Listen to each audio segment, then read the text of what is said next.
Hello, ladies and gentlemen. I have a great deal of respect, humility, and gratitude for all of you who are listening to this interview here on Pyramid One Network, the Victory of the Light radio show, the special Cobra interview done every month. And as usual, I need to thank my voice modulator and sound editor, Ricky Serafico, the artist for the lead and intro music that you're hearing, as well as Danelle Glade, who does the wonderful transcripts, Sam Ritchie, as well as the person who does the wonderful videos. It was Smalley and maybe someone else. Lately, I'm not sure Cobra's having that sent out, but thank you all for your wonderful help and service. Lots of things are taking place now. We have a lot of questions we're going to answer to allay people's fears and paranoia about a lot of things going on here this month. But I want to announce several very wonderful things that are taking place. One is of course, the Mount Shasta Ascension Portal Conference. We're about 4 months out now. A lot of you may want to start to plan your trip, and the sooner you can purchase your tickets, the better. It will help me create the budget to make sure that all of our speakers and everything can get here. So if you guys are interested, there is an early bird special right now for the Mount Shasta Ascension Portal Conference. And I have a couple things to share with you in regards to that wonderful event coming up August 19th through the 23rd in Mount Shasta.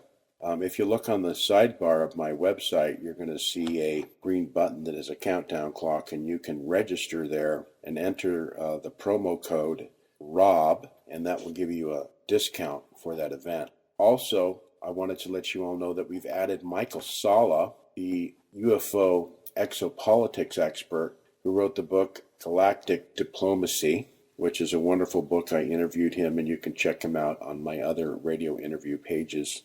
Also, I have a couple special announcements for those of you who are wondering about coming to Mount Shasta.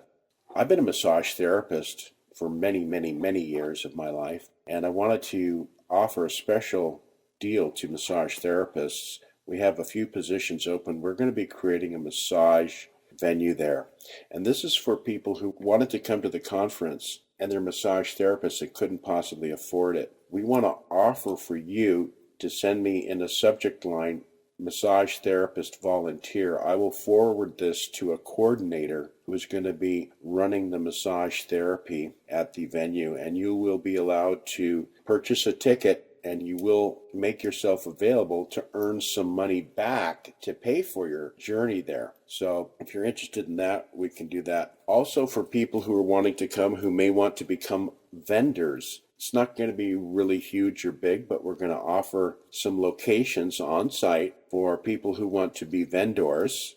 If you have some products, you can contact me and say Mount Shasta Vendors. And for everyone who contacts me, massage therapists, vendors, or anyone else, always include your phone number so I can get back to you and discuss your opportunity to come to the Mount Shasta event. You know the wonderful lineup. We do have Omnek, and I want to urge you all to enjoy some of Omnek's teachings, and you can go to YouTube and look up her name. She has some wonderful teachings through the years. I have some when she was quite young, actually on my Facebook page, that were quite interesting, talking about the history of the earth and what took place. I think it would be good and invaluable for you to understand the nature of the revelation that is Omnek. Now, her life and story represents a plain revelation of truth that I feel will be very important to our earth culture to openly embrace at this time. Omnik's life is not an oddity. It's not a publicity stunt to be gawked at or displayed for profit or to appease any cultish followers. I hope you will respect the privacy and courage of her life story and that which it represents, and recognize the elegance and open honesty she always expresses in her public appearances. She is the first soul to openly declare to the general public she is from Venus. There have been so many in our Earth's history to come from Venus. However, the morning star's influence on our world and our culture will become apparent as the truth is slowly revealed to the world at large. There are so many others that hear from Venus and elsewhere living amongst us now, it's difficult for us to comprehend, really. The masters chose well when they chose Omnek. She was offered her mission to be the icebreaker for the general public. She holds no scientific secrets or technology, nor is she a threat to the powers that be. Rather, the actual fact of her existence and where she came from is in and of itself the point for humanity to grasp. Many other revelations of life in other worlds and other dimensions are soon to follow for Earth and her peoples, as the whole truth breaks into the light of day for a new humanity. Come and experience and test with your presence. Feel your inner awareness and the truth as she presents her story. She'll be with us for 5 days, and she'll be sharing her message of joy, unconditional love, and non-judgment. So the Mount Shasta Conference, along with James Gilliland, we're going to show the screening of The Stranger of the Pentagon with Craig Campobasso. Ted Marr, the wonderful psychic and intuitive, will be there, along with Scott Lemrill, the author of the series Agenda. We'll be explaining a lot of things. He's a soul traveler and is very well connected to Omnek Omnek, along with Anya Schaefer, who will be sharing her experiences and introduction to Omnek's work at the conference, as well as our other guests, which will include me, Michael Sala, James Gilliland, Craig Campobasso, and Alex Collier. I'd like you all to hold Alex Collier in your prayers. He has just gone into surgery for colon cancer. He has a very aggressive tumor. We wish him well. He is doing his best to heal this naturally. It was very close to an important area, so he is moving forward with that. He is actually just going out of the hospital today. AlexCollier.org. Please go there if you feel a need to put a donation in to help him cover his stay in the convalescence of a motel there. Would be greatly appreciated. But we're pretty sure he's going to recover and like gangbusters and make it to Mount Shasta. As far as Mount Shasta goes, the early bird specials are going to be ending in June, so those of you who want to get together on that. As far as regular volunteers and free passes go, we're about filled up, but if you want to send those in, we're looking now for young, healthy males or females. We have some heavy lifting and some kind of physical activity, but pretty much our positions are almost filled right now. Do include your phone number there. Anyone who knows someone in the Northern California area with a food truck, we are going to have catering. It's been determined now.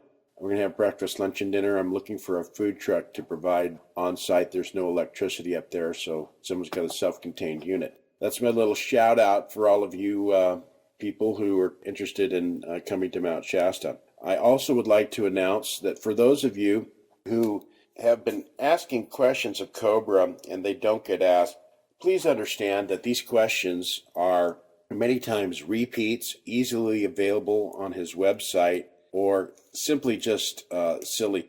You know, some people ask some silly questions. I'm just not going to ask them. We have more important things to discuss, no offense to you. Also, there just may be not enough time.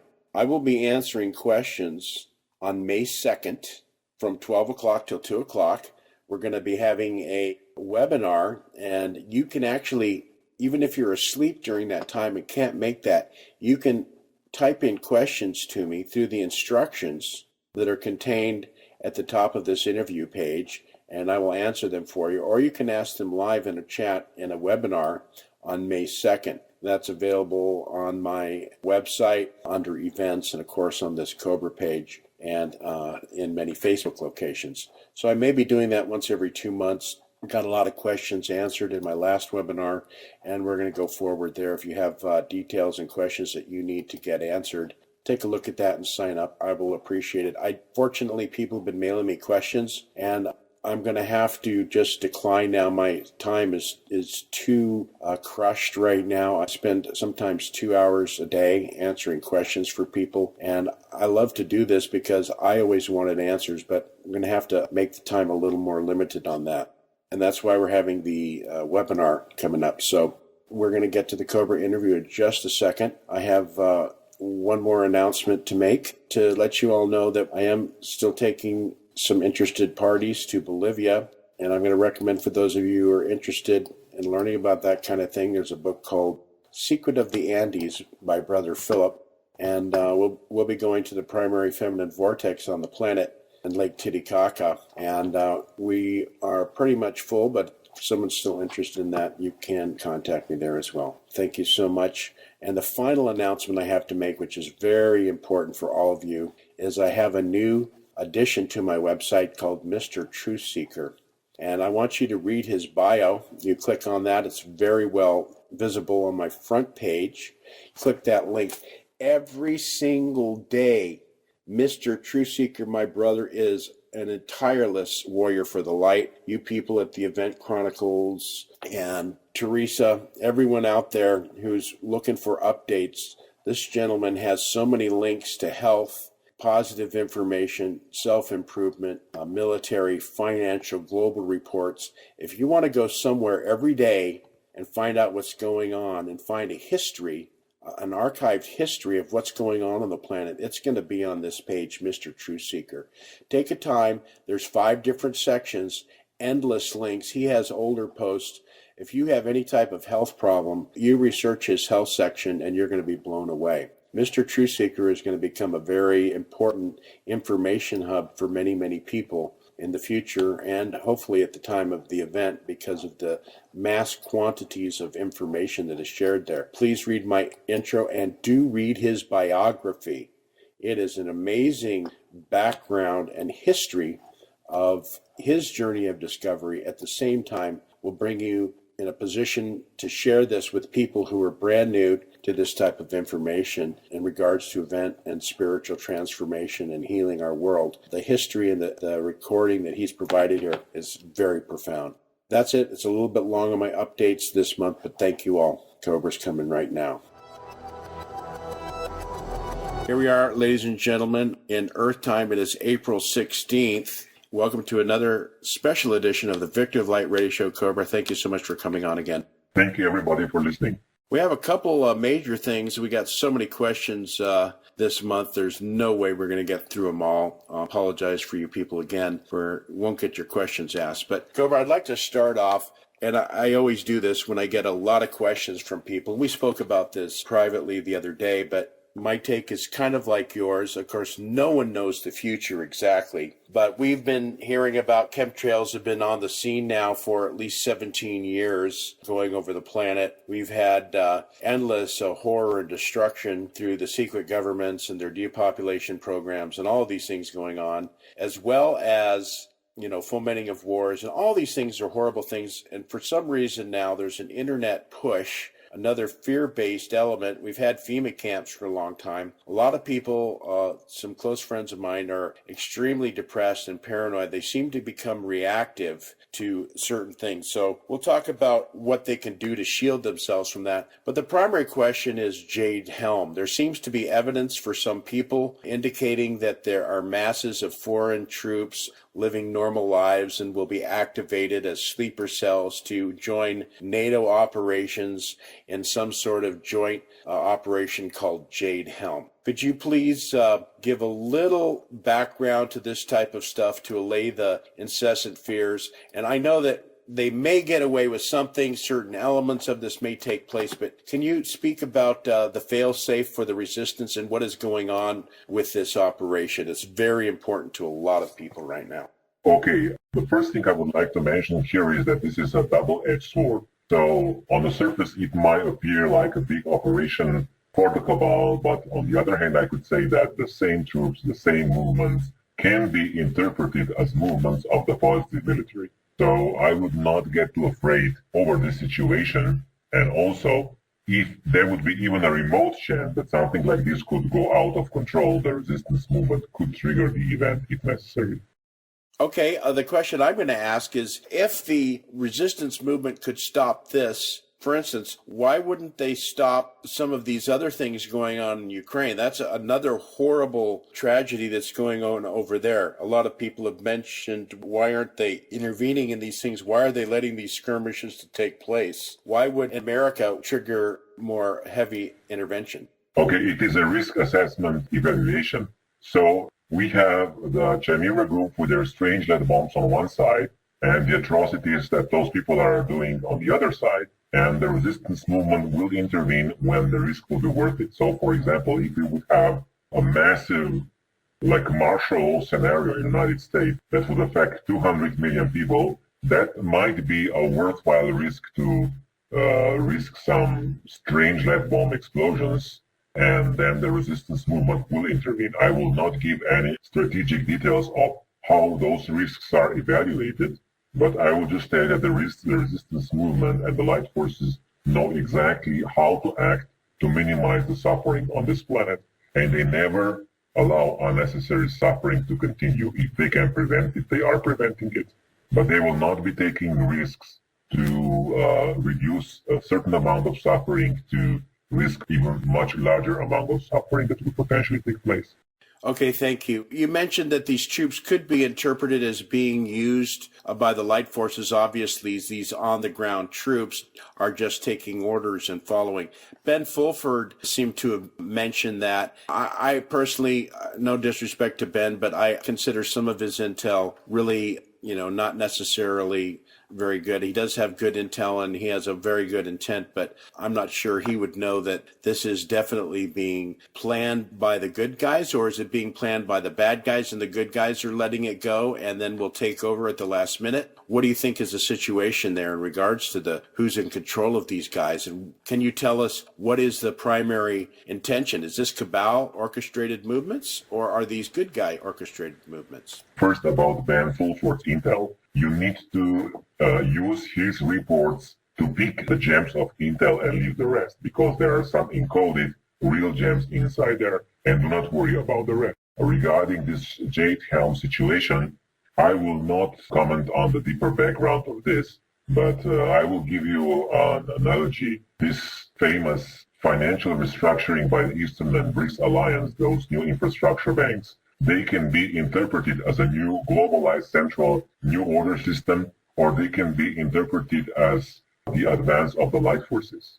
Very good. And obviously, why would the bad guys switch a system? It's the good guys that are trying to initiate the system. The bad guys obviously are trying to infiltrate as much as they can. So thank you so much for that. The next big thing I'd like to talk about, which is broken on the scene since we talked about last time, was a gentleman whose real name is Corey. He got outed, which he wasn't originally happy for, and he goes by an avatar name, GoodyTXSG, I think it is, or ESG or something like that. And he was the source for David Wilcock's revelation at the LA Conscious Life Expo, where he revealed a lot of information, and you address this in your blog in regard to what he calls the blue avians, or the civilizations from the center of the galactic sun, with the huge motherships in the Oort cloud, because they would influence our solar system's magnetics. Now, I have been told by Michael Sala that David Wilcock has flown him to Los Angeles for an exclusive. They did a series of recordings on the TV for his TV show,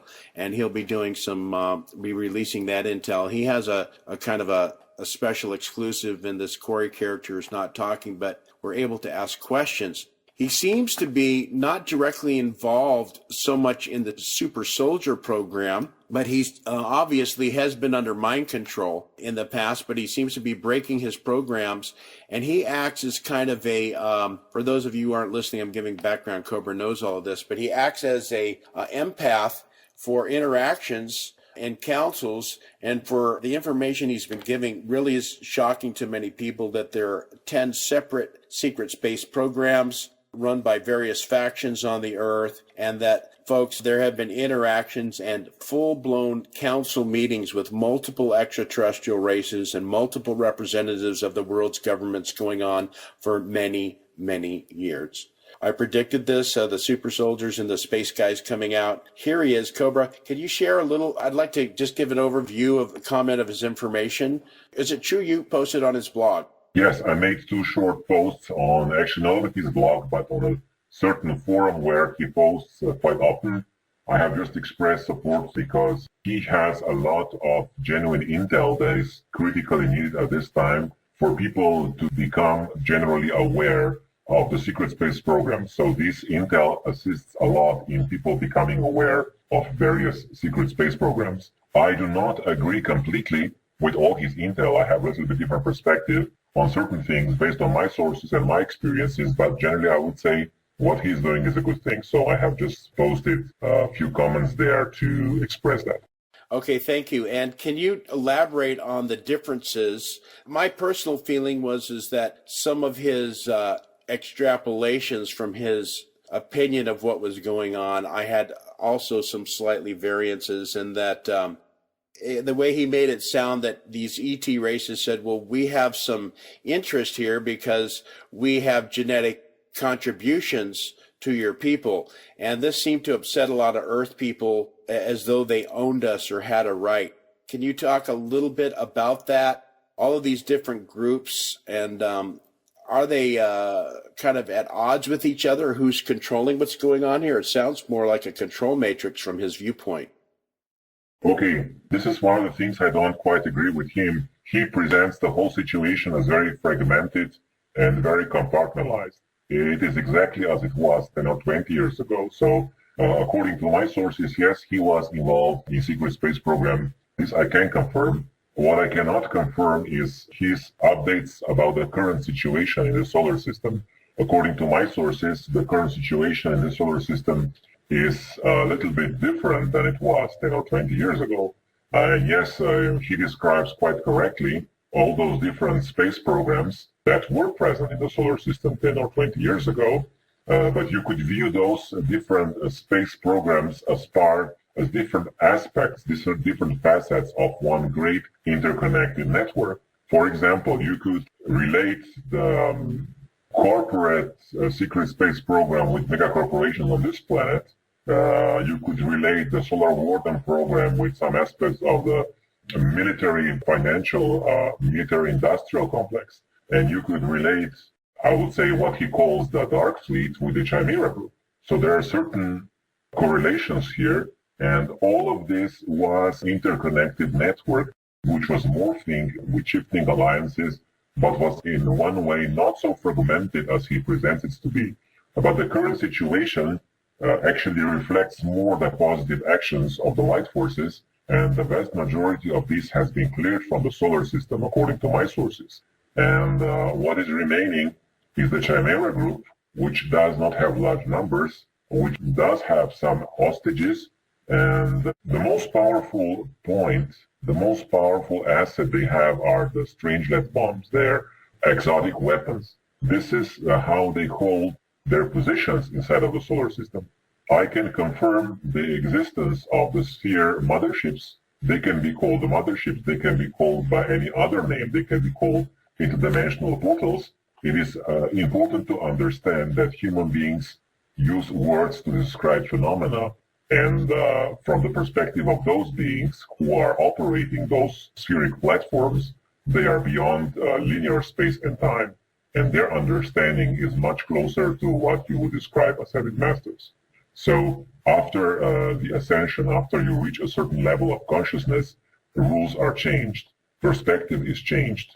And I will not go deeper into this because it's too early, but I would say that their perspective on reality is more a perspective of oneness, which manifests in different fragmentations through lower dimensions. It is not a fragmented perspective itself. Right. So it's basically they're coming from a soul level. I understand that. So they're basically dealing with interactions of multidimensional levels kind of in the all-time where our linear reality doesn't affect. Exactly. Yeah, the way I look at it is, Cobra, is that these superluminal light beings from the pure positive planes in the higher dimensions are coming here, and we don't understand, but every now and then, from a holographic perspective, they are blocking certain things allowed to go. We don't understand it. It seems, why did you stop that but allowed this?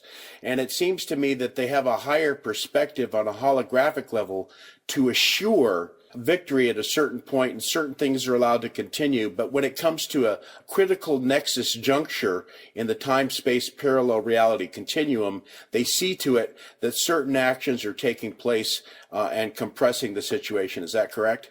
I would not completely agree with that. I would say that if they are able to block something negative, they will. And I also do not agree with what Corey was saying, that the sphere beings would like to present certain lessons to humanity because this is the only way to learn some hard lessons. The light forces are never introducing so-called hard lessons to various cosmic species to increase understanding, because understanding and awareness does not evolve in that way. This is one of the old programs of the Archons. So I cannot agree with that as well. Okay, well, from my understanding is that a lot of operations they certainly could. For instance, they could intervene and take out Boko Haram. The resistance movement could arrange for something to happen, yet it's not taking place. Okay, I will explain. If the resistance movement does any open operations on the surface of the planet, the strange light bombs will immediately be detonated. And this could erase the life from the surface of the planet. So this is why they are not doing it. This is why the resistance movement does not interfere directly with the surface of the planet. Okay, for me and my viewpoint, there's a lot of people who disagree with your view that this is the last place. Alex Collier he's in a world of hurt right now, and he told me he hasn't had contact in over 9 months, but he still feels strongly that there's lots of negative elements out there that are still functioning. In Corey's and the good ET gentleman, he mentioned that there were various groups of the negative groups here that were involved in going on with things. It's a little premature. I talked about some of these things occasionally with people, but I didn't really feel like I have the exact understanding of this. But to go into a little bit of the galactic landscape of the various groups, from what I understand, and there's a question I have for you in regards to the light forces, the Chimera, the reptilians, the tall grays, the Dows, the reptilian types, and tall whites, and other hostile forces, Omegans and Calrans, whatever people want to call them. During the situation here, obviously, it seems apparent there were good guy bases and bad guy bases on the moon at the same time. What was the situation with these different groups? Do they contact each other and then have these skirmishes in space and then have meetings where there's a truce, like a white flag, and they communicate and the good guys are talking to them? And who's in charge of that? Is this the Jupiter Command? What's going on there? Okay, if I go a little bit back in history, the moon was quite a prized piece of real estate because it was so close to the Earth, and many operations from the moon could influence the Earth's surface quite easily. So yes, many different races had bases on the moon. Some of them are of a positive nature, and some of them were of a negative nature. And as the situation progressed, many thousands of years ago, there were drastic battles taking place on the moon. But over time, there were certain agreements which were evolved, and they were more and more respected because different races found out that it's much easier for everybody not to fight all the time, but to respect certain agreements. Yes, there were tensions, yes, there were disputes, but most of them were resolved through diplomatic means. And each of the races and each of the factions had a very strict territory which was designated to that particular interest group. And most of the time, those agreements were respected.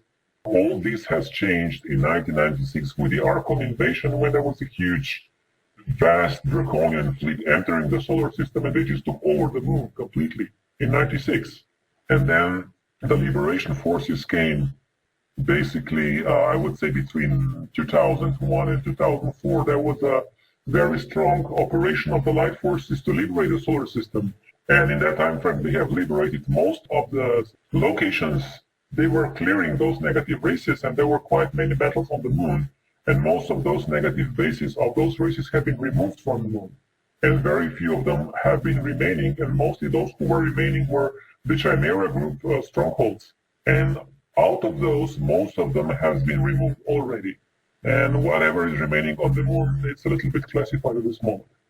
Okay, so my question is, and I'm going to go into my own little history. You can correct me if I'm wrong, but of course, the Lyran system, some people say the Pleiades came from Lyra. There's a great influx information that a lot of spiritual life kind of originated, human life may have originated in the Lyran system or whatever, and it spread out. We go back in history to the Pleiades, and I understand there's a couple different areas there. There's one called Merope, which seems to have had some negative beings involved there. And from what I understand is that there's a positive group, of course, Semyasi from the Pleiades. But in our ancient history, some of the Pleiadians, according to Omnek, had battles on the Earth in regards to how much technology and what was going on down here. So groups within the Pleiades had different views of the Earth in ancient history, and they're coming back here to kind of correct that wrong originally. Would you agree with that? Could you explain a little bit about the previous Pleiadian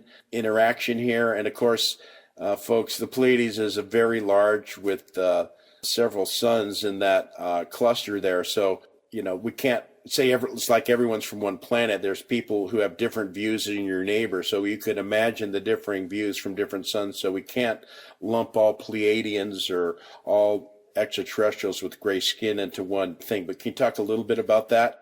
Okay, first I would like to mention this information that human archetype is coming from Lyra is not correct. This information is coming from a book called The Prism of Lyra, and everybody is just repeating quotes from that book without checking the facts. The second part of your question, the Pleiadians. Yes, there were rogue elements of the Pleiadian race, which they were quite visible in the Pleiadian race until up to about 200,000 years ago. And yes, they were involved in some battles on this planet throughout the early Atlantean history. And I would say that this faction was getting less and less involved, and as it was progressing spiritually, and the last fragments of that faction learned their lessons during World War II when they were involved in certain operations on the planet and learned their lesson. So I would say the Pleiadian cluster has been completely integrated in the network of light very shortly after the end of the World War II. And since then, the Pleiadian cluster has been completely accepted into the galactic network of light. Okay, according to Alex Collier, he got quite involved in the various different races, the oxygen-based races versus the hydrogen-based races, which, of course, the reptilians are a hydrogen-based race. He says that they cannot travel beyond the speed of light. He had some other things that he talked about. One of the things I found interesting was you have Sirius A and Sirius B. He said that there are some beings in the Sirius B system that were quite negative. They had some conflicts. This is ancient history. Had some conflicts with some people in the Orion system, some beings. And to solve their situation, the humans in Sirius B had some sort of marriage between the beings in the Orion system, creating what we would known as the tall grays. And so the reptilians control the tall grays, who control what are called the Tau or the Zeta reptilians, and the mantoid races. And of course, there's this whole kind of scenario here where there's this hierarchical structure of these negative beings. Were these beings in Sirius B, as Alex Collier, from your information, correct? The tall grays are an offspring of a hybrid in order to kind of stop a war between the Orions and the Sirius B so that they could have peace amongst themselves while they kind of were both on a semi-hostile agenda? The Sirius B race was having a war with the Orion-Draco complex, and many of representatives of Sirius B race have been interacting with the surface population of this planet throughout human history. Their agenda was not completely positive, but not completely negative. They were the ones who were perceiving themselves as an advanced race, and sometimes they were using human slaves for their work. They were seeing themselves as the masters, and this is something I don't completely agree with. They were not treating humans as equals. This is what I would say about that particular race. They were sometimes using technology for their advantage unethically. This is what I would say. But I can also say that recently that faction has been integrated in the Syrian alliance and is now working together with the Galactic Confederation as well. So yes, there were some genetic hybridization programs because Sirius B people wanted to infiltrate the Orion complex, and they have created some hybrid races which are not having any effect whatsoever on the cosmic situation. Right. I often don't go into outer space like that because a lot of that stuff doesn't matter. But with good ET coming out with his information, I kind of wanted to address some of that stuff. I would say that this information does matter for various reasons. The first one is that the exopolitical situation greatly influences the geopolitical situation much more than people imagine. I will give you one example. The Bushes and the Kissingers and all those people still have their powers only because there are elements beyond the scope of this planet that are supporting them. And if you understand what is going on in the solar system, you will understand who is behind the wars, what is happening, what is taking place with the Eastern Alliance, because there are forces that are from beyond this planet that are supporting Putin. There are forces that are beyond this planet that are supporting the Eastern Alliance. And there are other forces that originate from beyond this planet that are supporting the cabal. And if we understand those underground mechanics, we will have a much clearer picture of what's going on the surface. Yes, I agree with that. I generally, these mechanics and exactly what they are for the average person, it's hearsay coming from you or Collier or someone else. It's good to know that this is influencing, but I meant for the average person in their day-to-day life, the average light worker down here, a lot of people become ungrounded and worry so much about what's going on and speculate, and their mind runs rampant as opposed to purifying their self and raising their vibration. I meant it kind of in that way, but I agree with you. It is important now that people come to understand there's different groups. Could you talk a bit about Sirius A, since we talked about Sirius B? Sirius A, I understand, is the home of the Blue Lodge and the mission of the 144 Ascended Masters to Earth. Is that correct? That is absolutely correct. Sirius A is the beacon of light for this local cluster of stars in this local sector of the galaxy. So the Sirius A was holding the light when the Archon invasion happened and filled this quadrant of the galaxy with trillions upon trillions of dark entities. And because of Sirius A, we are still alive. And here, because of Sirius A and their light, I'm talking to you right now. Yeah, that's what Fred Bell was very strong proponent of the Blue Lodge and the Sirius A groups there as well. So it resonates with me there. Another question I have is in regards to these giant sphere ships. Just to be clear, these are not mistaken by people with this constant talk of Nibiru and this hidden planet or star within our solar system, correct?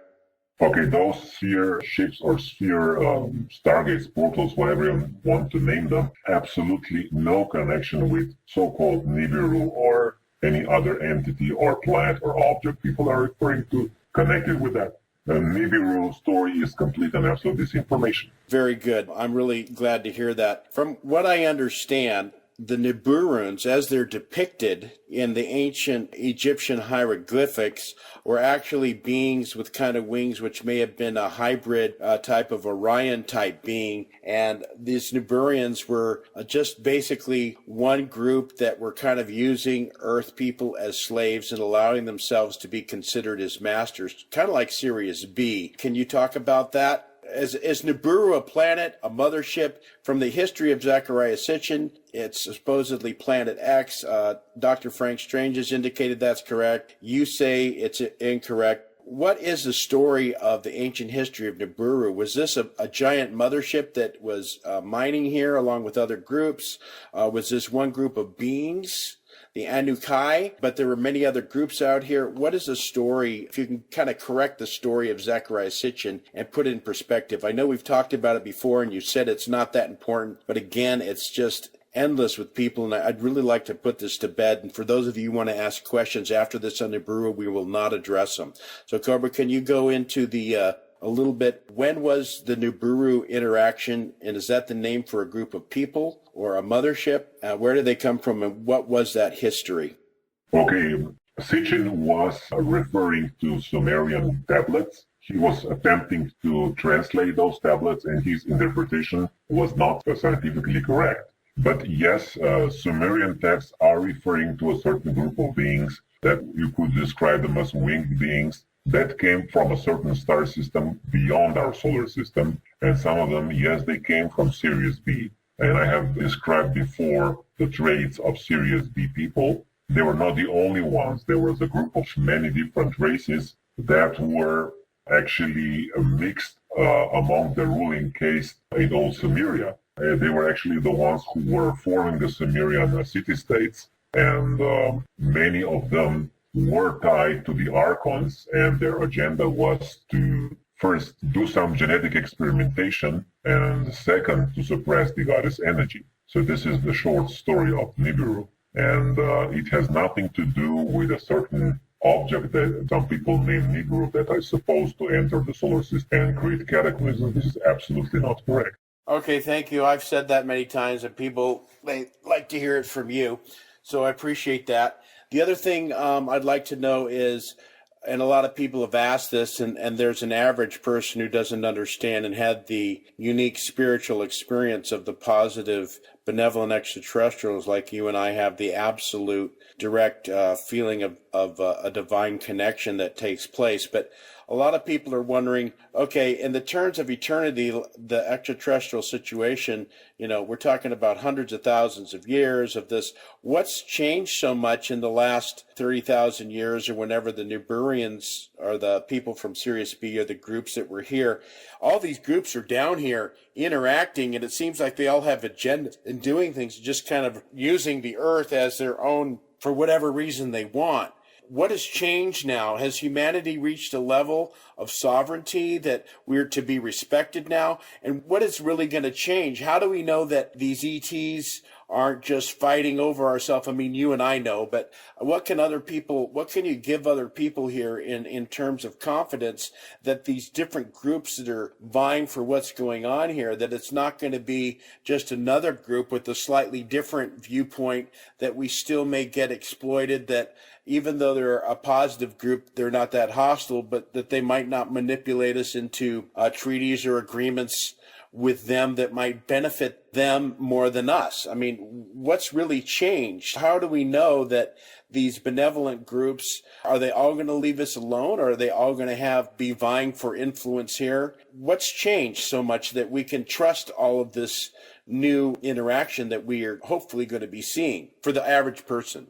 First, you need to understand that this history does not repeat in cycles, it repeats in spirals. That means that the evolution accelerates and each cycle is faster than the previous one, and those cycles converge. And the convergence point of those cycles is the compression breakthrough. It simply means that there is a certain purification process taking place throughout the galaxy, which converges on this planet, because this planet is, number one, the prime real estate for the galaxy, and this is why so many different races were claiming it for themselves. And number two, it is the convergence point for the transformation of galactic darkness. And as we are coming closer to the convergence point, things accelerate and escalate. And this is exactly what's happening now. And at the moment of the compression breakthrough, the light penetrates through and is victorious. And this is the moment when the darkness and all those different races with the different agendas cannot play their tricks anymore, because they will be cleared out. So this is one aspect of the story. The other aspect is that people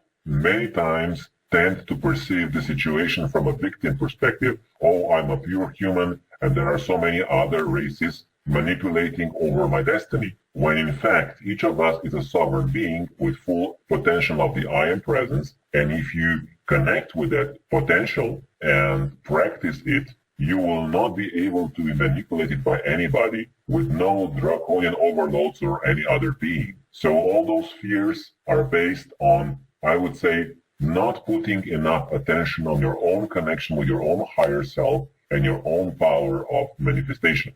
That's very good. Now you're talking my language, and it's something I've really been wanting people to get. And for those people who are following Cobra's information and prepare for change, again, Cobra and I always emphasize, don't sit back and just watch what the news reports are going on. Please step up, make changes in your life and your decisions and your spiritual connections. And we'll be going over a lot of that stuff at my conference in Bolivia and Mount Shasta. We'll be going over various connections exercises with meditation. So we're going to go right forward here into a bunch of questions, Cobra. We're going to see how many we can get through here. Let's start off with a young girl who follows us. She's 14 years old. So I want to ask her a question. Shout out for the youngsters. Who are the first sentient beings on Earth? Okay, there were always sentient beings on Earth because they were so-called guardian beings that were responsible for creating life on this planet, that were starting to evolve biological life from viruses, microbes, and on and on. So they were here billions of years ago. Okay, there's your answer. Billions of beings and multidimensional. As far as physical beings, that's probably so far in antiquity that no one could probably know exactly. Okay, the guy Greg Braden in Awakening to Zero Port, he said that when the Earth reaches a resonant frequency of 36 cycles per second, that's when we hit 0 point, collapse of the space-time continuum in the null zone, which also collapses. Some reports are that the Earth's resonant frequency is 16. If that's true, we may be having, if he's correct, then that would be that the ETs are holding off. Can you talk about what is the correct resonant frequency right now? There is a lot of misinformation among New Age circles about the Schumann resonance frequency. Actually, there are multiple Schumann resonance frequencies, and the main one is about 8 hertz, and that still remains the same. It does not change. Okay, thank you. Is there any way that we can see tachyon particles with our eyes? Some very spiritual gifted individuals can see them with their inner eye, but to see them physically, it's almost completely impossible. Is there any particular way that we can feel it? Yes, of course. Those who are sensitive can feel them in many ways, and many people can experience their very strong healing effect. Okay. Those giant sinkholes that have been appearing, can you talk? Were they created by someone? And if so, how? And what is their purpose? The giant holes that go way down and endless all over. Yes. They were created by the resistance movement for the same purpose the Pleiadians are making the crop circles, for human beings to start asking questions, to break this monotonous matrix that was created by the Archons. Okay. Another question. Would it be possible for Chimera members to surrender if they realize the game is over for them, or surrender an option, or would they be killed by their own kind, or would they never be able to consider that? Surrender is always an option, and the ones who surrender will have an easier way out. But most of those types never consider surrender as an option. But surrenders did happen in the past, are happening now, and will continue to happen in the future. Are there female members among the Chimera? This is classified information. Okay. Can you talk about any progress with the Chimera group at this point in time? When I will be able to release more, I will release it properly through the blog. Okay. When we have the tachyon healing chambers coming out, will these be able to immediately reverse cancer, Alzheimer's, and other life-threatening diseases? We have the basic version of the tachyon healing chambers already on the surface. A few of them have been built, and they are not able to heal diseases directly. They heal the inner source of the disease, and the person then goes through an inner transformation, and that can help healing the disease. The real strong chambers will be available only after the event.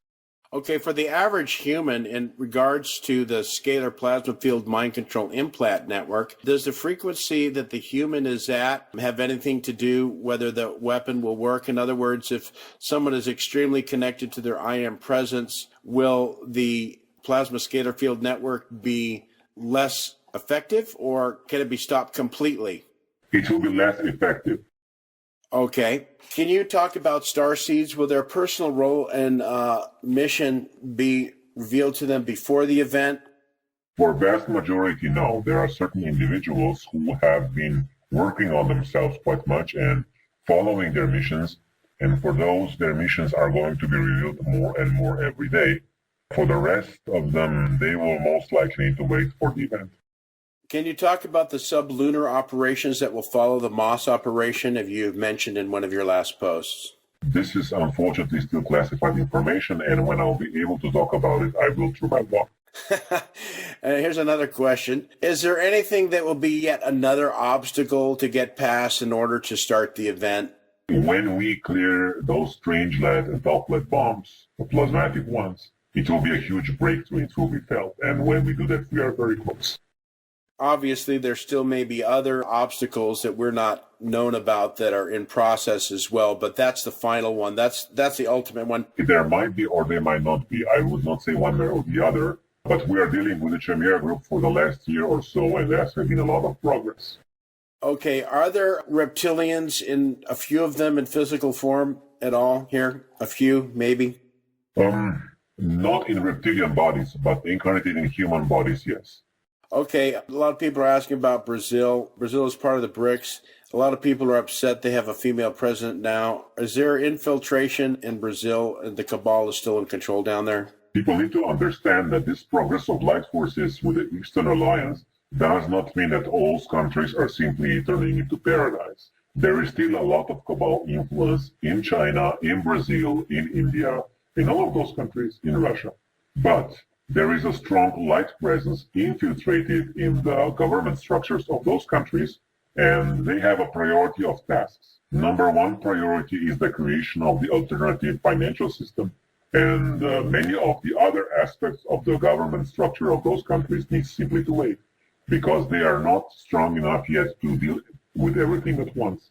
So there is still a lot of corruption in Brazil, a lot of cabal influence, but you can observe certain positive trends, the lessening of the influence of international corporations, the lessening of the influence of US military, and the lessening of the influence of the petrodollar. You can easily check those trends in Brazil, in China, in Russia, and other BRICS countries. Okay, thank you. Is Operation still a plan after the event, Operation Dreamland? Operation Dreamland will explode with bursts of creativity after the event. It will be the new renaissance. Can you give people a little more information about Dreamland? A lot of us know, but some people don't. What is Operation Dreamland, real quick? Okay, I would just tell you to go to my blog, search for Operation Dreamland, and read that post. Okay, can you talk about a little question here? Was the famine in Ireland engineered because of the Irish people's awakening, the Irish famine, or was that a natural phenomenon? Of course, it was engineered for many objectives. The first one was to create a lot of cheap slave labor. Many of Irish went to the United States and worked in horrible conditions in the United States as a result of that famine. The second was to further suppress the goddess energy, which was quite strong in Ireland. This was the plan of the Archons, and also to suppress the awakening of Irish as a nation. And because the point of the cabal was to unify them with United Kingdom. Okay, here's another question I got a lot of, and I don't know, the Commander Valiant Thor and his people mentioned, Dr. Frank said that there were going to be a lot more plane crashes in the future. It seems like there's one every couple months now. And of course, everyone wants to know, was the cabal involved in that crash into the mountain recently? Can you give us the reason? Yes, there are many reasons to this. The first one, there were certain people on board that they wanted to have them silenced. And the second reason, they want to maintain the level of fear among the surface population to keep them controlled. Okay. Is the goal of the cabal to reduce the human population? And since they have control over the non-physical plane, isn't more effective if they let souls incarnate? It is just the goal of one faction of the cabal to reduce the human population. That is the Rockefeller, Kissinger, Bush, Illuminati faction. The other factions do not agree with that plan. This is one of the reasons why that plan was never successful, and it will not be successful. The vast majority of the cabal wants to keep the human population and not for it to be reduced because they actually like to have a lot of slaves around. Okay. Someone's asked a question about the Aeon Sophia is associated with the Nag Hammadi material. Does that come from a different star system? What is the source of the Pistis Sophia? Sophia is the ancient archetype of wisdom incarnated as Goddess Earth. And Goddess Earth is a living entity. It's not the physical planet itself, but the consciousness of the planet, which came from the galactic central sun 4.6 billion years ago and anchored that wisdom presence into this physical planet. Okay, Alfred Lambermont Weber had a discussion, and some sources claim the Earth is actually being moved by benevolent ETs out of the solar system, but because of the solar system being cleared and restructured. Alex Collier does talk about planets being engineered by very powerful forces changing their orbits. Omnek also talked about the Earth having two moons and that one of them was exploded, and one of the reasons that we are a little more susceptible to imbalances is because we only have one moon. What is going on? Will there be any, I won't say terraforming, but solar forming of changing the orbits? Is that correct, that it's possible to actually move planets within different orbits by supergalactic forces? Okay, yes, it is possible to change orbits of planets, and it did happen in galactic history, but this is not planned for this planet or for any larger object in the solar system in the near future.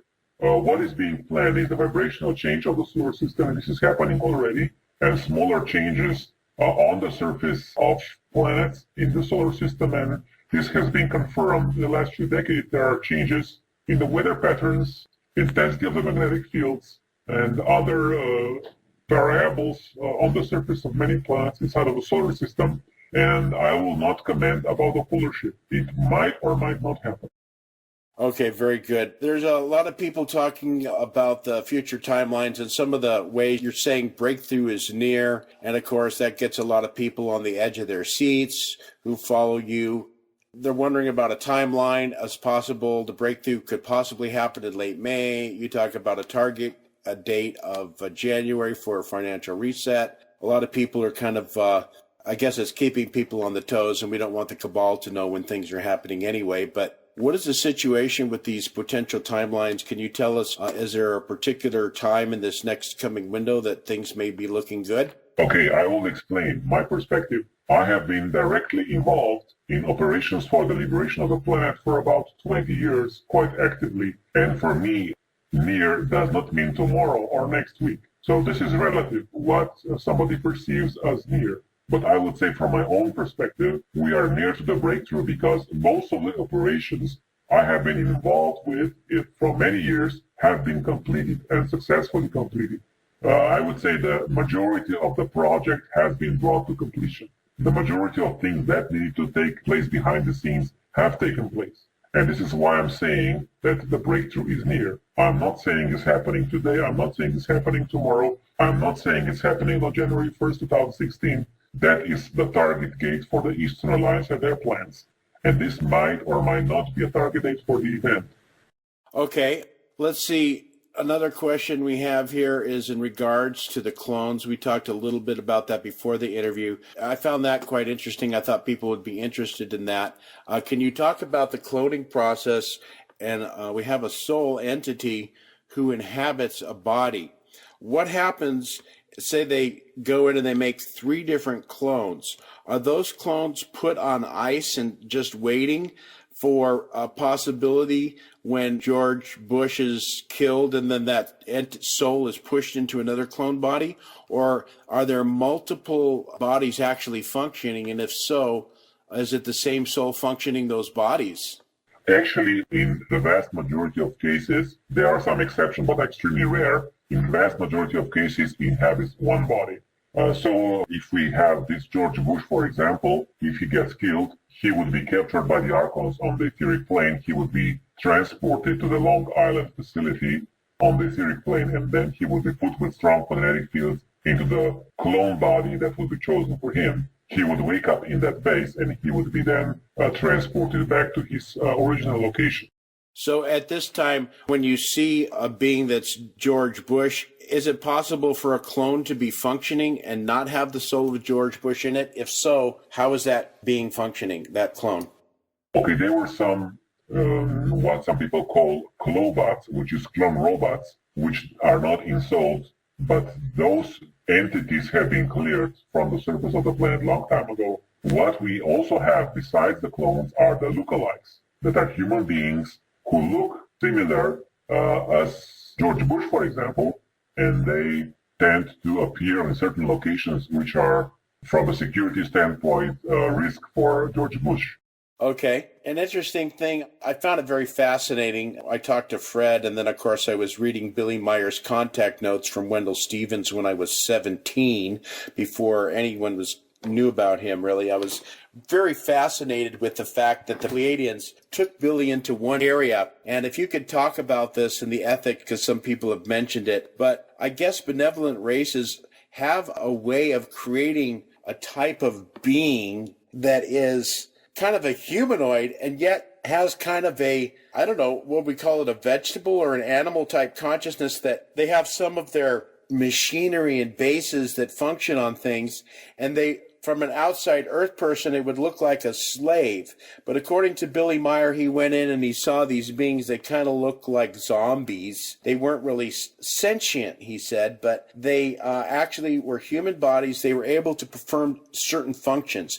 Can you talk a little bit about that technology and how that is deemed ethical by these light forces? And what's the situation with these beings that are kind of clone-like, I guess, is it?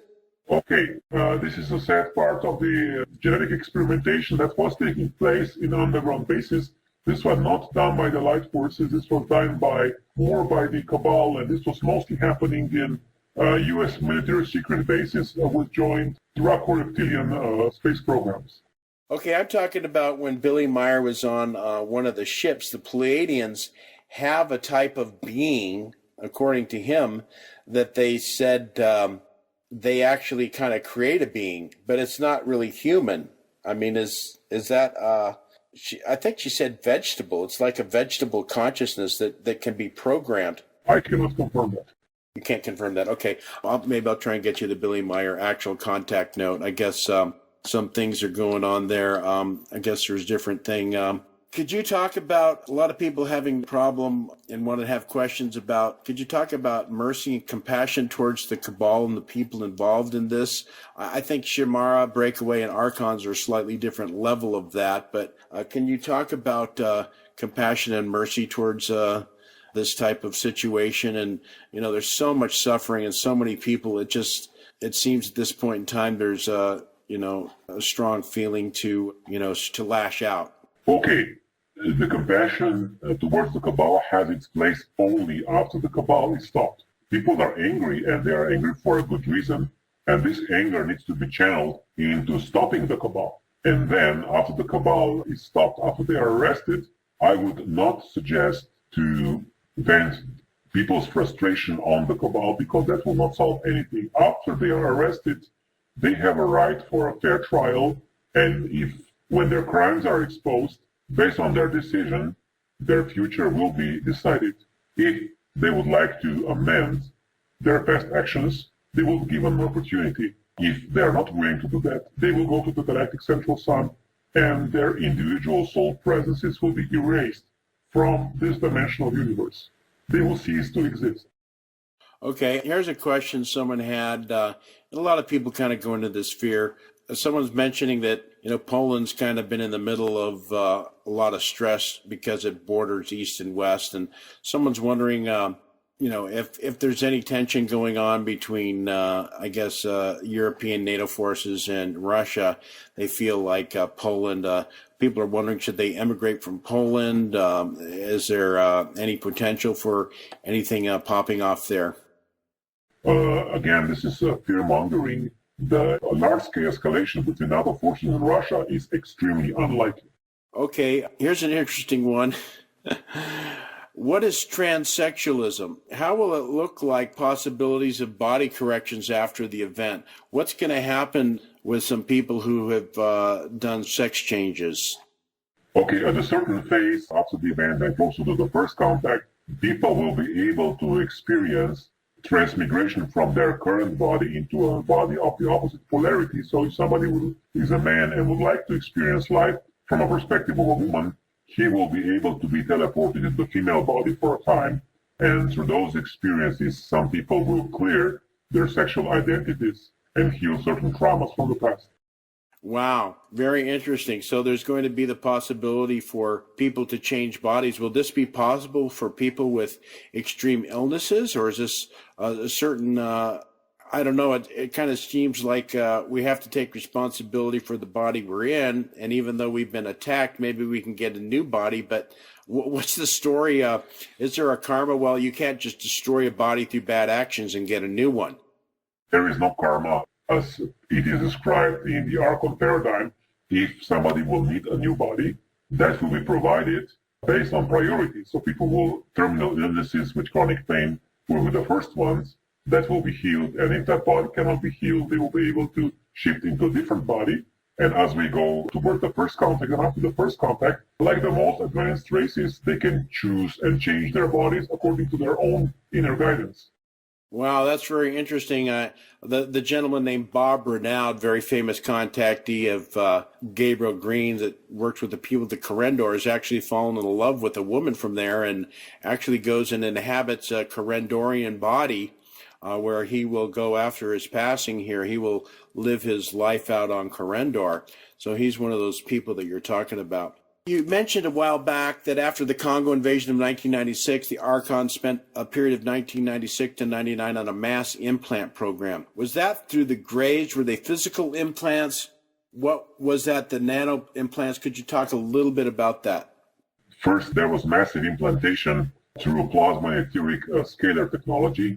Second, there was a lot of implants being distributed globally through vaccination programs with biochips. There was also a certain number of MyLab type of experiences when people were taken to underground bases and implanted physically after trauma-based mind programming sessions.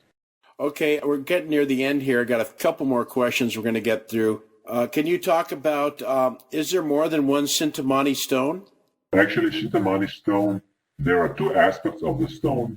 One aspect of the stone is a stone that fell from Sirius, and there are many fragments of that stone. For the large part of human history, that stone was in the hands of the Agartha network, and small fragments were released to humanity, or more precisely to certain most powerful human individuals that were working for the light forces. And very recently, the light forces started to release this stone massively. I will write a blog post about it quite soon.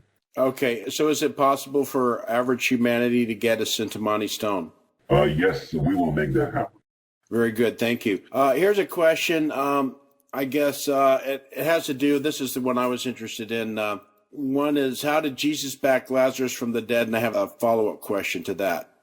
There was technology involved. There was advanced extraterrestrial technology involved in his so-called miracles. Right, so he had a mission here to perform certain things, and they basically said, sorry, what the Palladians call a creator son is here, and we're going to take over the Archon network, and they just did it, right? It was more serious and not so much the Palladians. Okay. Can you talk a little bit, and we have these past life regressions, people want to know what their past lives are, and stuff like that, and with their previous incarnations. It seems as though Dolores Cannon, she's passed, but she seemed to be pretty accurate. It seems some hypnotism is a way to get a hold of that. Do you know any other way that people can contact their past life reincarnations other than the golden disc of the sun down in Peru, Temple of the Seven Rays? The most easiest and the most sure way to remember past incarnations is to strengthen your connection with your soul. And when the time is right, the soul memory will come into your physical brain and you will remember. Okay. I'm wondering about if you could describe to people, a lot of people have been talking about when you talked about the death experience and going over, a lot of people are concerned for their family members and for themselves, especially you mentioned that the etheric plane isn't the best place to be right now when you pass over. What should people do if it's possible at the time of death? What is the situation? Will they be greeted by someone? Is that a false archon that's going to manipulate them? A family member is going to say, yes, come into the light, and you go into the Archon reincarnation network? Actually, after you go through the tunnel into the light, you will meet your loved ones. It is not a trick. It's a real situation. There is more and more light present on the etheric and higher planes, but you are still inside of the incarnation cycle. You are not able to freely just go and exit the solar system and go to Sirius or Pleiades. The situation is not as bad as it was, but if you are leaving the incarnation in usual fashion of the old age and dying, you are most likely in a quite balanced state of mind. But if you do commit a suicide, you are in an excited state, and then the transition is not so easy simply because your emotions and your energy field is an excited state. And then the transition is not so easy, and then it's easier for the Archons to press your buttons, guilt, for example, and trap you more. Okay, good. I know you talked a little bit about it in your post, but can you tell us the story behind the scenes of the AIIB, and what is the role of the AIIB in the financial reset at the event? It is simply a vehicle of distribution for the funds which will be released after the event for infrastructure project. Right now, this is just, they're just creating, I would just call it a bureaucratic institution that needs to be established for a current level of consciousness, because when the event happens, those funds need to be channeled through certain infrastructure, bureaucratic institutions, and AIIB is the perfect vehicle for that. Okay, and here's another question. People want to know, what is the Black Knight satellite? Alex Collier said it's kind of like a giant highway patrol from the superluminals that monitor astral pathways and life in various systems. Would you concur with that? I would not agree. Actually, the existence of the Black Knight satellite is a hypothesis and is not based on fact. It is based on some old NASA photos which actually show part of the NASA program. But this does not mean that there are no artificial satellites that are quite old. Yes, they are, but they are much deeper undercover, and nothing is known about them outside of secret space program, deep secret space program. Anybody else has no idea about them. Okay, there were some large explosions heard by some people recently underground, and there's also was an earthquake in California and Burbank area, a very small one.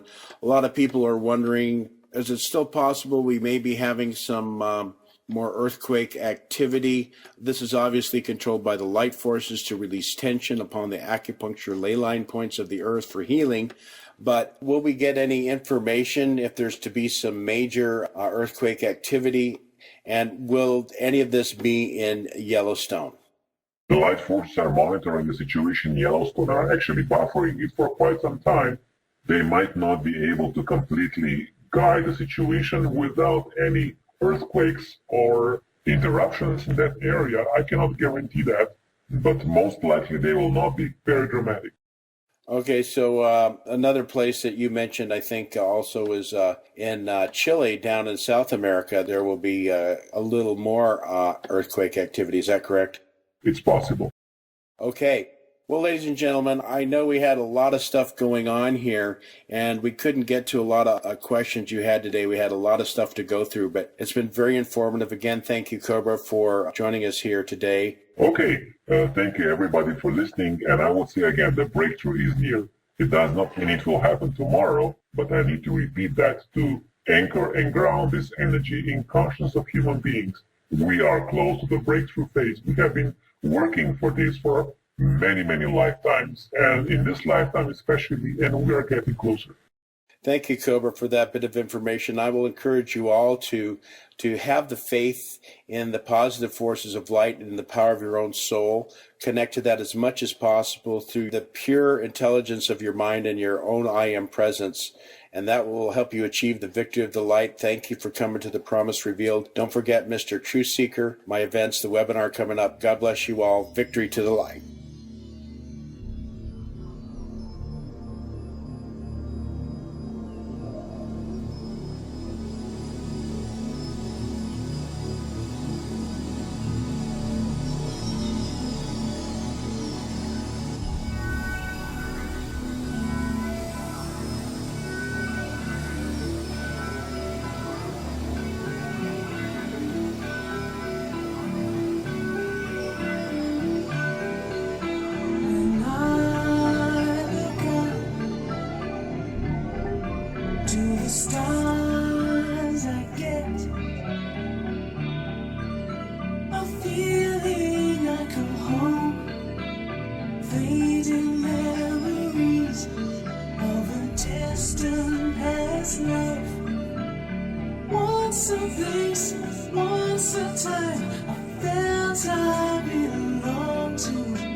peace of mind, changing our senses, falling far from within.